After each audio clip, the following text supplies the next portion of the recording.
Sahabat Al-Ma'tuk, mari berdonasi untuk keperluan serta kegiatan media Al-Ma'tuk agar kami dapat selalu menyajikan tayangan-tayangan yang bermanfaat bagi umat muslim. Caranya mudah, silakan klik link yang ada di kolom deskripsi atau scan barcode donasi yang berada tepat di layar Anda. Jazakumullah khairan wa barakallahu fikum. Bismillahirrahmanirrahim. Assalamualaikum warahmatullahi wabarakatuh. Alhamdulillah Rabbil Alamin. Wassalatu wassalamu ala nabiyina Muhammad wa ala alihi wa ashabihi wa man tabi'ahum bi ihsanin la yaumiddin. Wa ba'du. Ikhwani fillah rahimakumullah. Kita lanjutkan pembacaan kitab Riyadhus Shalihin. Masih pembahasan hadis-hadis terkait kesederhanaan di dalam makanan, minuman, dan pakaian. Kali ini akan dibacakan hadis nomor 511, hadis yang diriwayatkan dari Abu Hurairah radhiyallahu taala anhu.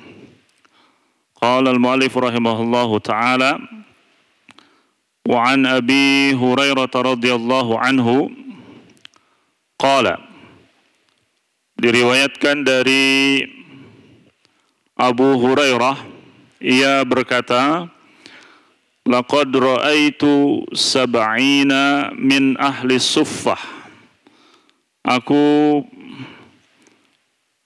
pernah melihat 70 orang dari ahlu suffah, yaitu orang-orang yang tidak memiliki tempat tinggal, baik dari kalangan muhajirin maupun ansor, tapi secara umum kebanyakannya adalah orang-orang al-muhajirin. Kemudian mereka berdiam diri di masjid. Ini disebut ahlu suffah yang nanti kita akan terangkan. Ma minhum rajulun alaihi ridaun, tidak ada seorang pun dari mereka yang memiliki rida. Rida itu pakaian atasan yang biasa dipakai oleh orang-orang yang sekarang melakukan ihram. Ya, dalam haji dan umroh, bagian atasannya disebut apa? Rida. Yang menutupi bagian atas badan dari pusar ke atas, itu disebut rida. Disebutkan di sini tidak ada seorang pun dari mereka dari 70 itu yang memiliki rida, pakaian atas. Artinya kebanyakan mereka hanya mengenakan kain ihram yang kita kenal sekarang, bagian bawahnya saja. Artinya yang menutupi pusar sampai bawah. Itu pakaian kebanyakan dari para ahlus suffah. Jadi sedikit di antara mereka, bahkan kata Abu Hurairah, tidak melihat mereka yang menutupi dadanya. Jadi mencukupkan diri untuk menutup aurat yang pentingnya saja, antara lutut sampai pusar. Bukan gak mau menutup yang atasnya, memang tidak ada lagi. Ya. Imma izarun wa imma kisaun. Yang mereka pakai itu imma izar, yaitu pakaian yang bagian bawahnya, sarung yang kita kenal. Wa imma kisaun, ataupun kain yang sedikit lebih lebar dari izar, yang bisa dipakai ya dari atas ke bawah. Qad rabatu fi a'naqihim, kisah ini ya mereka ikatkan kalau bahasa Sundanya disiharudungkeun dari pundak mereka sampai ke bawah. Jadi satu lembar kain mereka lilitkan di pundak begini. Ya, wa minha ma yablughu nisfas saqain. Kain yang satu itu dari yang dipasang dari pundak itu ada yang sampai pertengahan betis, ya. Wa minha ma yablughu al-ka'bain. Ada juga yang sampai di atas mata kaki.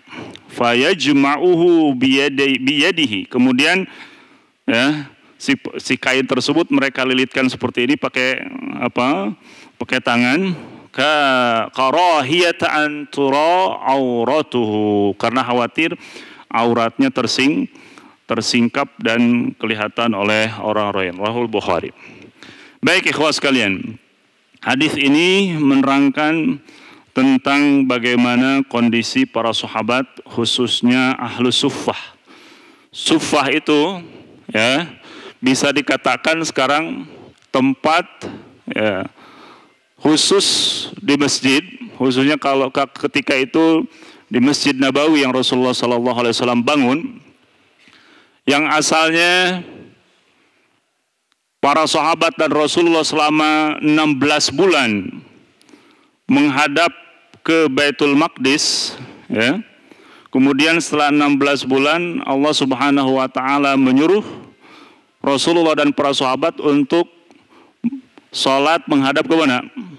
Ke Baitullah.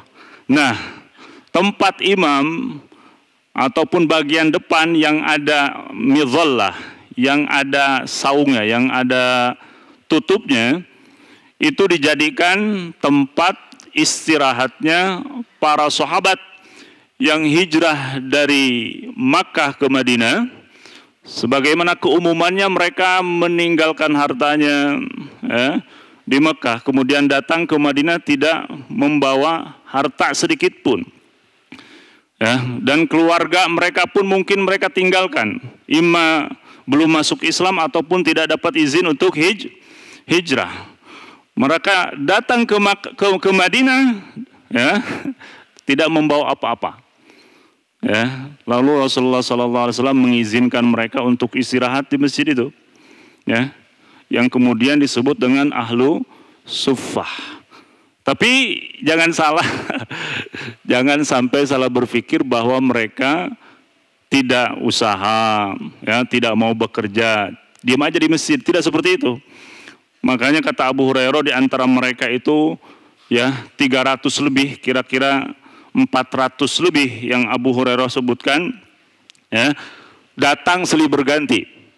Artinya ketika datang ke masjid tidak memiliki apa-apa, karena orang-orang Makkah itu kebiasaannya berdagang, kemudian datang ke Madinah. Madinah itu adalah mata pencahariannya kebanyakan apa? Petani. Jadi mereka harus beradaptasi dulu. Kalaupun mereka harus berdagang, mereka gak punya apa? Ra'sul mal, tidak punya harta. Akhirnya singgah dulu di masjid sampai ada rezeki. Ya, di antara mereka ada yang Rasulullah nikahkan, kan? Banyak hadis-hadis ketika Rasul ada seorang wanita datang kemudian menawarkan diri. Ya, kata sahabat tersebut, ya Rasulullah, kalau Anda tidak menghendaki untuk menikah dengan wanita ini, biar saya aja yang menikahi. Kata Rasulullah, ya saya nikahkan kamu. Punya apa? Ya, dia mengatakan tidak punya apa-apa. Rasulullah mengatakan, iltamis wala khataman min hadid, cari mas kawin, ya, mahar walaupun hanya cincin yang terbuat dari besi. Dia mengatakan tidak punya apa-apa ya Rasulullah. Aku hanya punya izar saja. Aku hanya punya sarung ke bawah saja. Rasulullah mengatakan, apa yang harus engkau lakukan dengan sarung itu? Kalau engkau jadikan sebagai mas kawin, ya, kamu tidak bisa menutup auratmu, tidak bisa beribadah. Ya, kalau kamu misalkan pakai, maka wanita yang kamu nikahi tidak bisa menikmati mas kawin tersebut. Akhirnya kata Rasulullah, kalau begitu kamu punya hafalan enggak? Kata si fulan itu, ya aku punya hafalan. Kalau begitu aku nikahkan kamu dengan hafalan Al-Quran yang kamu miliki. Nah, setelah nikah, mungkin dibawa sama istrinya, kan? Ada yang Rasulullah SAW untuk datang kepada salah seorang sahabat untuk menikahi seseorang. Begitu prosesnya. Ya. Sampai ini kira-kira 9 tahun lamanya, 9 tahun lamanya sampai Rasulullah SAW dan para sahabat menaklukkan beberapa kota. Akhirnya datang ghanimah, harta rampasan perang dari mereka yang sudah mandiri berusaha, ada yang sudah punya perusahaan, ada yang ikut berperang kemudian tinggal di Basrah, di mana lagi di Kufah. sehingga Abu Hurairah mengatakan, sehingga ketika Rasulullah SAW wafat, Ahlus Suffah itu ada yang menjadi wali, ada yang menjadi gubernur, ada yang menjadi panglima perang. Di antaranya siapa? Yang menjadi ulama ya Abu Hurairah sendiri. Ya. Kemudian siapa? Abu Sa'id Al-Khudri, orang Ansornya. Kemudian siapa? Salman Al-Farisi. Kemudian yang menjadi panglima Abu Ubaidah Al-Jarrah. Jadi orang kalau misalkan mengatakan bahwa dibolehkan seorang tinggal di masjid, yang penting beribadah, sholat, dan juga datang apa? Datang rezeki yang ngasih, yang kemudian sekarang orang-orang menisbatkan dirinya kepada Ahlus Suffah itu yang disebut dengan As-Sufiyah itu, maka salah besar. Karena mereka keberadaannya hanya 9 tahun saja. Kenapa terjadi demikian? Karena proses tadi hijrah ke Madinah, kemudian para sahabat perlu bantuan, dan mereka sama sekali tidak minta-minta dan tidak dijadikan profesi. Kekurangan mereka itu tidak dijadikan apa? Membawa membawa kantong dan sebagainya di jalanan. Tidak. Sangat elegan sekali. Sebagaimana riwayat Abu Hurairah, misalkan ketika lapar, dia berdiam diri depan masjid, kemudian bertanya kepada Abu Bakar. Bertanya kepada siapa? Bertanya kepada Umar. Dengan harapan ditawari apa? Makan. Nggak langsung begini, wahai Umar, punya makanan nggak di rumah? Enggak. Nanya tentang ayat. Dengan harapan apa? Dengan harapan dikasih. Mereka itulah yang orang-orang fakir yang kelihatannya seperti orang yang kaya raya karena menjaga diri. Itulah orang-orang ahlu suffah yang disebutkan di dalam hadis ini. Nah, mereka inilah yang mencukupkan diri dengan makanan seadanya, ya. Mungkin usaha pergi ke pasar tidak cukup, ya, pergi lagi besoknya dapat rezeki, mungkin mereka buat rumah, meninggalkan masjid, membuat terus prosesnya seperti itu, ya. Jadi sekali lagi tidak benar kalau seandainya orang meninggalkan kehidupan kemudian dia sujud ruku di masjid karena dengan prinsip apa? Lancah oge. Ini bahasa Jermannya. Lancah, tahu lancah? Hah? Laba-laba juga katanya begitu. Laba-laba juga berdiam diri, tiba-tiba dikirim apa? Dikirim rezeki, bisa hidup. Tidak seperti itu. Prinsipnya bukan prinsip lancah. Tapi kita harus tetap berusaha merubah kondisi kehidupan. Nah, dari sini ikhwah sekalian, kita bisa melihat bahwa mereka para sahabat yang luar biasa yang bisa menaklukkan Romawi, mengalahkan Persia, itu dilahirkan dari Ahlus Suffah.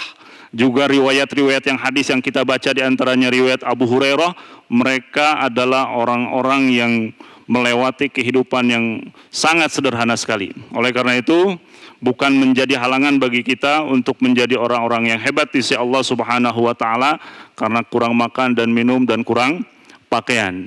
Insya Allah kita sudah lebih dari cukup ketika dibandingkan dengan para sahabat yang menjadikan mas kawinnya hanya hafalan. Kalau kita insya Allah sendal-sendal jepit wae mah bisa jadi mas kawin atau seperangkat alat sholat dan seperangkat alat sekolah. Bisa dijadikan apa? Mas kawin. Dan sampai sekarang kan kita belum mendengar bahwa seseorang di zaman kita ini sulit, ya, kesulitan untuk memakai pakaian karena hanya punya satu, hampir tidak ada. Ya, maka bersyukurlah kepada Allah atas segala nikmat ini, dan ketika kita mendapatkan ujian dan cobaan selalu mengingat bagaimana kehidupan para sahabat, ya, bergelut dengan kehidupan tetapi tidak menghalangi mereka untuk menjadi orang-orang yang bertakwa dan terbaik di sisi Allah Subhanahu wa taala. Subhanakallahumma bihamdik asyhadu an la ilaha illa anta astaghfiruka wa atubu ilaik. Assalamualaikum warahmatullahi wabarakatuh. Sahabat Al-Ma'tuk, mari berdonasi untuk keperluan serta kegiatan media Al-Ma'tuk agar kami dapat selalu menyajikan tayangan-tayangan yang bermanfaat bagi umat muslim. Caranya mudah. Silakan klik link yang ada di kolom deskripsi atau scan barcode donasi yang berada tepat di layar Anda. Jazakumullah khairan wa barakallahu fikum.